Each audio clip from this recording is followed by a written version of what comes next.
In his text messages, I told him, no, or please stop, I don't want this. Or I would make excuses that my voice message wouldn't work. He also knew that he was a drug addict and a pedophile. You have not shown any attempts to acknowledge your wrong, kindness, or remorse. Did you know that according to recent reports, teenagers represent 6.5% of the United States population and commit 6.1% of the nation's homicides? In the present day, teenagers aren't the ones to be saved from crime. They are needed to be saved from committing a crime. The teen crime rate has been drastically increasing in the States, and for a teen to kill their own family members is gruesomely unimaginable. But it is a sad reality.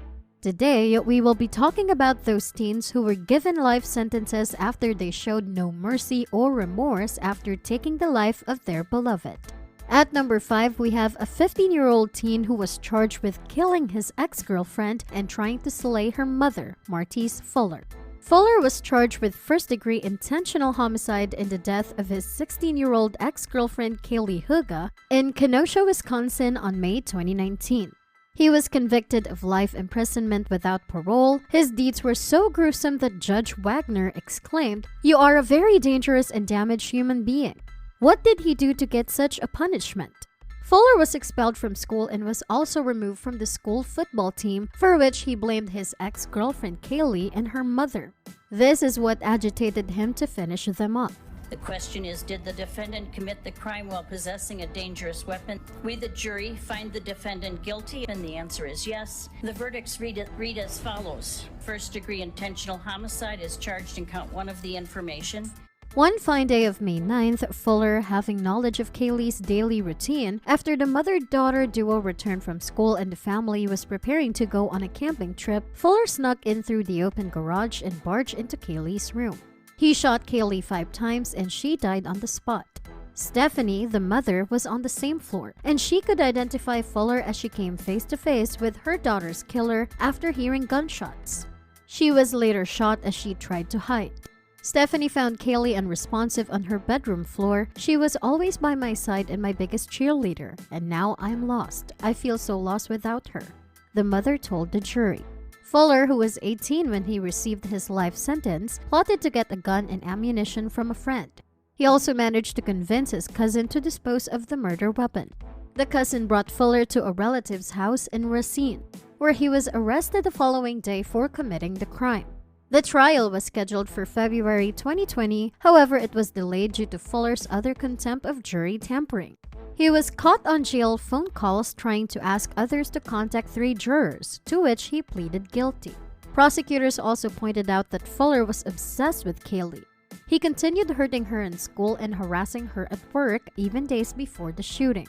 The jury found Fuller guilty and the judge also passed her assent to it, sternly that Fuller did not show any remorse for such a gruesome act. You are a very dangerous and a damaged human being, or express remorse in your actions.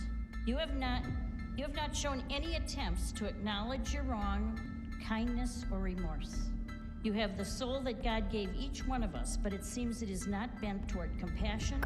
Next at number 4, Gregory Ramos. This 15-year-old university high school student strangled his mother to death after they had an argument over a bad grade. Ramos was sentenced to 45 years in prison for the first-degree murder of his 46-year-old mother, Gail Cleavage, by Circuit Judge Sandra Upchurch, which was broadcasted on Zoom. Ramos was also an Orange City Police Explorer at the time of the crime, which is a scout activity for children interested in law enforcement careers. Because Ramos was a juvenile at the time of committing the murder, he can't be sentenced to mandatory life without any release. Therefore, he did receive a review of his sentence after he served 25 years in prison. Now, what was he actually charged for? Ramos was charged with first-degree exploitation of a corpse and tampering with evidence. When Gail did not turn up to work and was missing, a criminal complaint was lodged. During interrogation, Ramos was caught by the investigators as he changed his sentence on how he got scratches around his eyes and nose. It was later found out that he strangled her with his bare hands for approximately 30 minutes and then buried her corpse behind a nearby church. Following the murder, Ramos loaded his mother's body into a wheelbarrow, pushed it outside, and placed it in the family van. He then drove to the Holy Hill area before burying her body behind the church. To cover up the crime, Ramos called his friends Dylan Seglarek and Brian Porras to assist him in staging a burglary at his home. However, they were not present when Ramos killed his mother. As a result, Seglarek, 19, and Porras, 20, were charged with accessory after the fact to first-degree murder as adults. State Attorney R.J. Larissa has stated that Ramos may be the youngest person in the circuit to be charged with murder as an adult since his appointment in 2008. Though Ramos was severely remorseful, what was done couldn't be undone. Number 3, Sierra Halseth and Aaron Guerrero. If the last murder did not surprise you, here's the one that will give you chills. A 45-year-old Daniel Halseth was stabbed 70 times and his body was found dismembered and burned in April 2021, and the killers were his own 16-year-old daughter Sierra and her 18-year-old boyfriend Aaron.